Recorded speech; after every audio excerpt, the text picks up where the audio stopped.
What's up, everybody? Welcome back to another video from the 10-7 MMA channel. Now, let me start right off the bat by fully admitting that I've been one of the guys that has more or less supported whatever Jones wanted to do at this stage in his career because he's done so much. And I think a lot of newer fans to the sport don't really recognize or can't fully comprehend. They might look at the record, but they can't fully comprehend what Jones has achieved thus far. He's achieved 10 times more than what anybody I think would need to achieve in general to feel accomplished in the sport of mixed martial arts. Even getting the belt one time for one title defense, two title defenses is such an achievement when you think about the gauntlet of things that you have to go through even to make it to the UFC and then to be ranked in the top 10 and then ranked number 1 and then get a shot and win and then win again. You know what I mean? So what he has done is already astronomical. And I said, if he wants to walk away at any point, there should be no shame because there will always be a new guy that's going to crop up and present themselves. There will always be a new challenge. Probably, look, if Aspinall would have lost that fight against Pavlovich, people would be saying Pavlovich is the new boogeyman. That's who he needs to fight. It never ends. So I have been fine from the get-go. If that fight never happened, I did get a little excited when I thought it would happen, and then the rug was pulled out from underneath us as MMA fans, so that was a bit disappointing. But overall, I didn't really have a big problem with Jones stepping away. And so when people said, saying Jon Jones quit, Jon Jones ran, Jon Jones ducked, I just thought it was a short-sighted viewpoint for a lot of newer fans that haven't been here throughout Jon Jones's entire career.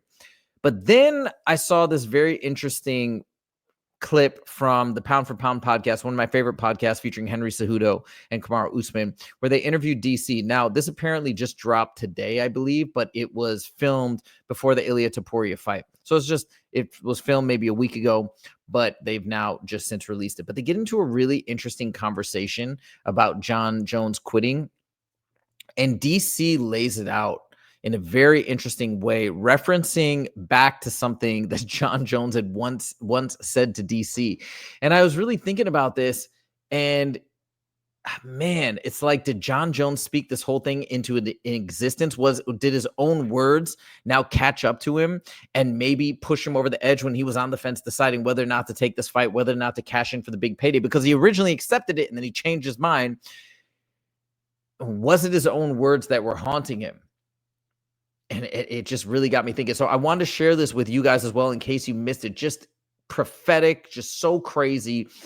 And I'm going to end this video by proving to you guys, if you guys want to listen to somebody's take on Jon Jones, I think DC is the guy to listen to. Not only did he fight him twice, but I think DC thinks about Jon Jones a lot and has really analyzed him and broken him down. I'm going to prove that at the end of this video with another crazy clip that you guys may have missed from last week, which is just actually like, it's completely mind-blowing. But anyways, let's get into the clip. So first, we're going to start with this clip, and it says Jon Jones may have predicted his own fate, meaning predicted him at this point in his career not wanting to take a fight against a younger up-and-coming guy. So just listen to this story. This is wild. I said, if Jon doesn't fight this guy, he quit. Let me explain to you. Oh, man, this is good. All right. So here we go. So they're laughing because Henry Cejudo and Kamaru Usman are boys with Jon Jones, and like they maybe go back and forth. And obviously they don't think he quit. Like I thought, I probably still do lean that way, but this is really interesting food for thought. But they are saying, hey man, he's earned to do whatever he wants to do, etc. So that's why they're laughing. Do you remember when Jon Jones and I were fighting? Now, all that stuff from Counterpunch came up, where it was me telling Jon he won't change, me telling Jon all this stuff. In that video, Jon says, there's no way you can compete with me. He goes, because every day you get a little older. He said, if we run, if we jump, I'm 28 years old, you're 37. And every day you get closer to 38. He says, I will see in the octagon a 38-year-old man while I'm just entering into my prime. Right? Those are words. Stung. They sting deep. You got to think about it. Like, even when I'm thinking, but so yes, they did, because I'm thinking to myself, he's right. He's a kid. He's still fresh. He's young. I've been through an entire wrestling career, and now I'm doing this. I'm working my ass off. And I've never been better than he beat me in Anaheim that night. That was the best version of Daniel Cormier. No matter how many fights I won, He beat me that night. But those words are now the exact same words that can be spoken to him on the other side. Where Tom Aspinall, if they did a counterpunch, could say, every morning I see, when you wake up, you see a 37-year-old man that's lived a hard life and party, that's done all these things. How can you keep up with me? And Jon thought to himself, when the words were related to him, he said, I'm out. I'm not doing it. That's why I said he quit. Okay, now let me I ain't taking it.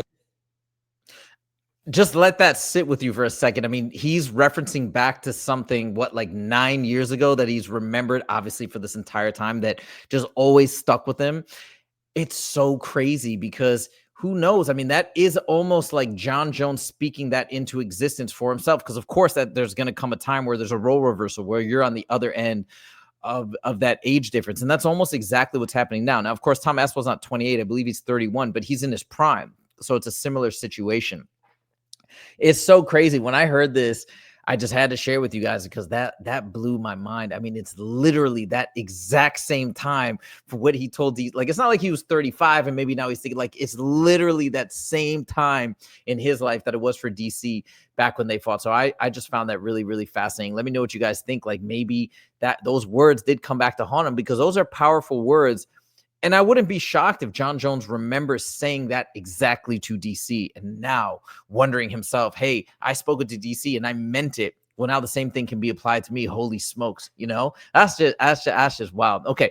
But now we're going to go to the next clip, which I think is still really, really interesting. Whether or not that psyched him out and maybe led to his decision to maybe initially accepting the fight and then turning it down and then deciding to, I guess, walk away and retire.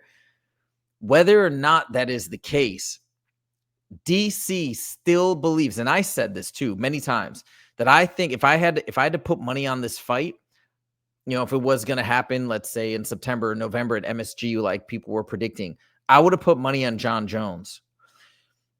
A lot of people were picking Tom Aspinall, a lot of YouTubers, a lot of these folks and whatnot, but the fighters are the ones who I think have really valid opinions. And DC in particular, who's an analyst, who's so dialed into the sport, who fought Jon Jones twice, I think we should really pay attention to his take on Jon Jones. And listen to what he said in this interview. It's right here. I mean, you know what's the craziest thing? Since the fight will never happen, gun to my head, I would have said Jon Jones will beat him right now. I would have said he'll probably beat him right now. Because guess why? Tom has never been pushed into those championship rounds. Right. But if Tom gets to those once he gets to those championship rounds, even now, say Cyril Gane pushes him 25 minutes. And if he beats Cyril Gane, but he learns to go 25 minutes where that first time you feel that,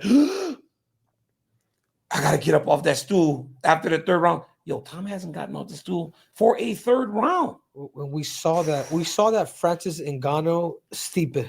Exactly. That's the comp. Francis, when he fought Stipe and he went to try to knock him out, by the middle of the fight, Francis looking like he saw a ghost. So there it is from DC, even a guy who just openly does not like Jon Jones and will never essentially make amends. I think Jon Jones has tried to become friends with DC after the fact. DC doesn't want to have any part of it after all the stuff that they've been through. Coming from him, he still thinks that Jon Jones would beat Tom Aspinall. Look, I'm no fighting expert. I'm just a fan. But my entire presumption that Jones would be favored to win is primarily based on one thing alone that Jon Jones is constantly praised for, and that's his fight IQ. I just had faith and belief that despite maybe him now coming out of his prime and getting older, I just felt like he was going to put together some sort of a game plan. He was going to outthink Tom Aspinall, and he's still at a young enough stage in his life where he still has enough physical attributes and skills where that in combination with his game plan, his experience, his fight IQ, he was going to be able to get the job done. So that's it. I just thought that was very interesting that he is saying he quit, but nevertheless, he quit when he really believes that he could have still gotten the job done, which I think he could have as well. People are saying, oh, Jon ran because he thought he was going to lose. I don't think it's that. I mean, there's always a probability that you can, and there's a lot of value in stepping away without any real losses on your record. So he has maintained that brand value, but all of that to say it's not because he wouldn't have beaten per se Tom Aspinall. Now, the last thing I'm going to show you is, if you guys are like, well, this is just one opinion, so many other people disagree, and this is a little bit of fun here, and if you miss it, this is insane. But I want to show you this next clip to prove to you that no one knows Jon Jones like DC. And this is going to be proven right here in this clip. If you missed it from the weigh-in show, which I love the weigh-in show, this is from the Mentalist. I can't remember this guy's name, but anyways, it's from his YouTube channel that he reposted this clip. Just watch this. This is going to blow your mind. If you don't think Jon Jones is embedded in the subconscious and conscious of DC, think again. Here's what we're going to do. I don't know a lot about UFC. I'll be honest with you, okay? My son, who's here, knows everything about it, so I asked him to help me out. I asked him to give me a list of 100 UFC fighters. 100? 100. 100. So what I want you to do is you're going to think of a number between 1 and 100. It's going to be totally up to you. Oh, man. Okay? Now, It's can I easy. borrow somebody else's dry erase board? Yeah, go sure. grab mine, or I can get You it. just gotta think of a You got number, it? Daniel. I'll get it. I'll get it. So yeah. you're just going to think of a random number between 1 and 100. I'm giving you a second to think. I just want to point out that 50-50 is a 50-50. You've got a 1 in 100 chance of looking like a fool. Okay, so I'm going to jot something down. We'll call this a prediction. Okay. Okay, nobody look at what I'm Okay. doing. Turn away.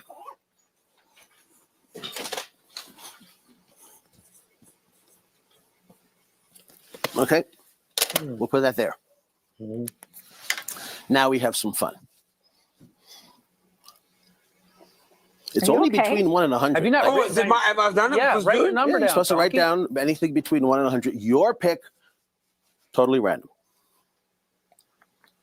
Look how serious DC is. Look at the face. Because I'm trying to make sure I don't get got. I ain't getting You're got. getting got. Okay. Get gut. I'm not getting got. Okay.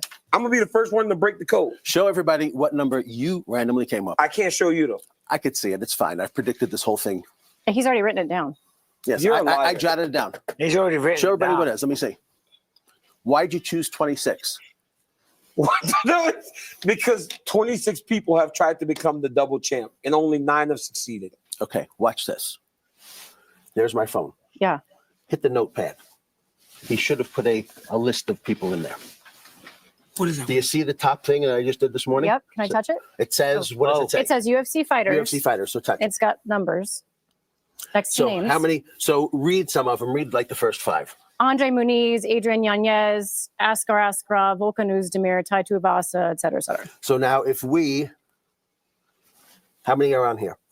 105. 105. Holy shit. Okay. So I asked him to come up with a number. Oh, Mhm. Oh my gosh. What you came up What with does it say? 26 I did. on your own? I did. I swear to God. Who's number 26 on the list? oh, this is so fucking good. Don't say that. It better not be my fucking name. It's Jon Jones. It's Jon Jones! Are you fucking kidding me? How? How? Hey, bro! I can't believe you could be that. Now wait a second. Before we started this, I put down a prediction. Jon Jones! How? Because you're obsessed, bro. Okay, so anyways, there you guys have it. Little proof positive. If anybody is going to be credited with the right background and the right experience and the right subconscious thinking about Jon Jones, he feel like he just can't escape. It's DC. DC's thinking about this guy. He's on his mind, even when he doesn't realize he's on his mind. There's proof positive. Anyways, that blew my mind, by the way. These mentalist guys are crazy what they do. He later said the real crazy part about this entire thing is, did you come up with that? Did I somehow influence you in some subconscious way? I tried to rewatch this a couple times. There's no influencing. So I don't think there's any influencing. I don't know. It's just so crazy. But anyways, I just show you that to show you, hey, I think we got to take DC's opinion on Jon Jones pretty seriously. Let me know what you guys think in the comments. Did Jon Jones speak this entire unfolding of events, him walking away at this particular time in his life? Did he call it all out? Did he speak it into existence? Let me know what you guys think in the comments. And that's it. Thank you guys so much for joining, and we'll see you in the next video. Take it easy.